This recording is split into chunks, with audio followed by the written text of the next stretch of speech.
कुएं का पानी। अकबर बीरबल की कहानी। एक किसान बहुत परेशान था। उसे अपने खेतों को सींचने के लिए पानी की जरूरत थी, इसलिए वह कई दिनों से अपनी जमीन के आसपास किसी कुएं की तलाश कर रहा था। इसी तलाश में वह घूम ही रहा था कि अचानक उसे एक कुआं दिखा।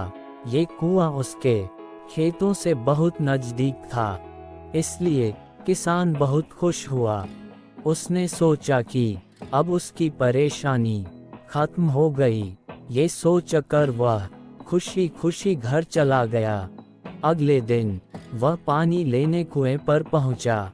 जैसे ही उसने कुएं के नजदीक रखी बाल्टी कुएं में डाली, वहां एक आदमी आ धमका।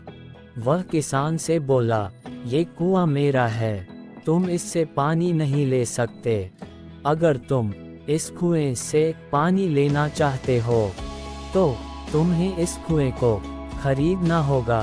ये बात सुनकर किसान कुछ देर रुका और फिर मन ही मन सोचने लगा कि अगर मैं इस कुएं को खरीद लूं तो मुझे कभी पानी की कमी नहीं होगी और न ही मुझे पानी के लिए इधर उधर भटकना पड़ेगा।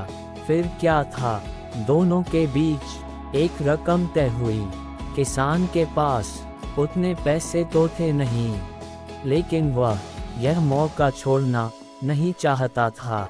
इसलिए किसान ने उस आदमी को अगले दिन वह रकम देने का वादा किया और घर की ओर चल दिया। किसान के लिए कुआं खरीदने का यह अच्छा मौका था, इसलिए वह इस काम में जरा भी देर नहीं करना चाहता था। घर पहुंचते ही उसने अपने करीबियों और दोस्तों से इस बारे में बात की और कुएं के लिए तय हुई रकम का इंतजाम करने में जुट गया।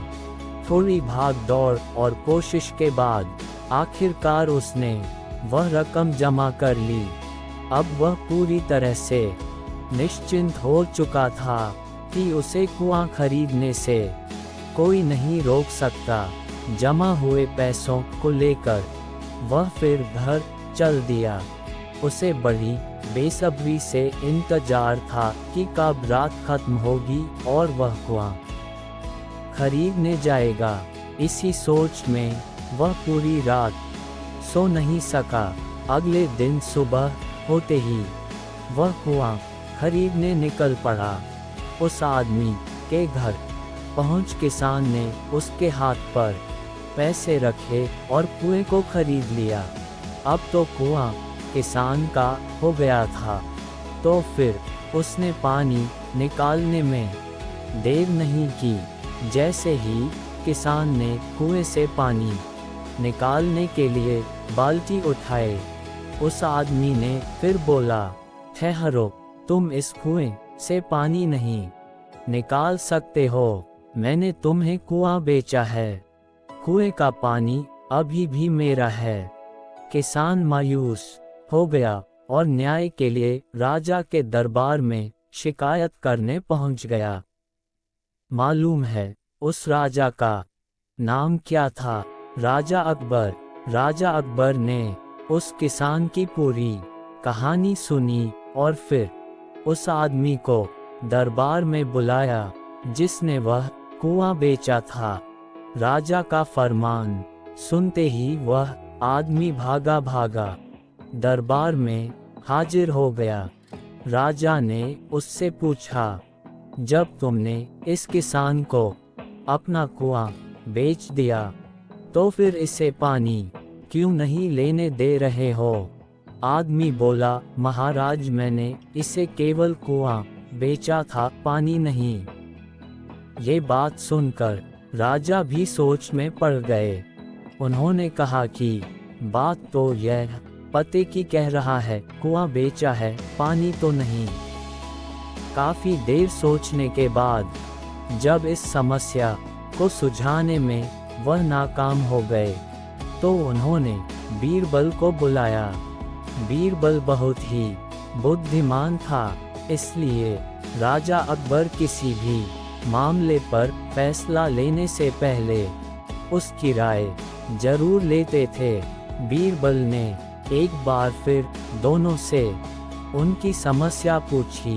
पूरी बात जानने के बाद बीरबल ने उस आदमी से कहा, ठीक है, तुमने कुआं बेचा, पानी नहीं, फिर तुम्हारा पानी किसान के कुएं में क्या कर रहा है? कुआं तुम्हारा नहीं है, फौरन अपने पानी को कुएं से बाहर निकालो। बीरबल का इतना कहते ही उस आदमी को समझ आ गया कि अब उसकी चालाकी किसी काम नहीं आने वाली। उसने राजा से फौरन माफ़ी मांगी और माना कि कुएं के साथ उसके पानी पर भी किसान का पूरा अधिकार है। ये देखकर राजा अकबर ने बीरबल की बुद्धिमानी की तारीफ की और कुआं बेचने वाले आदमी पर धोखेबाजी के लिए जुर्माना लगाया। अपने आप को दूसरे से अधिक चालाक नहीं समझना चाहिए। साथ ही धोखा देने की आदत से भी दूर रहना चाहिए, क्योंकि कोई ऐसा भी हो सकता है जो आपसे भी अधिक बुद्धि का इस्तेमाल करना जानता हो। ऐसे में आपका धोखा पकड़ा जाएगा और आपको अपने किए का भुगतान करना होगा। जैसे इस कहानी के अंत में कुआं बेचने वाले आदमी को करना पड़ा। अगर आपको हमारी वीडियो अच्छी लगी तो हमारा चैनल को जरूर सब्सक्राइब करें और कमेंट करके बताएं कि आपको हमारी वीडियो कैसी लगी। धन्यवाद।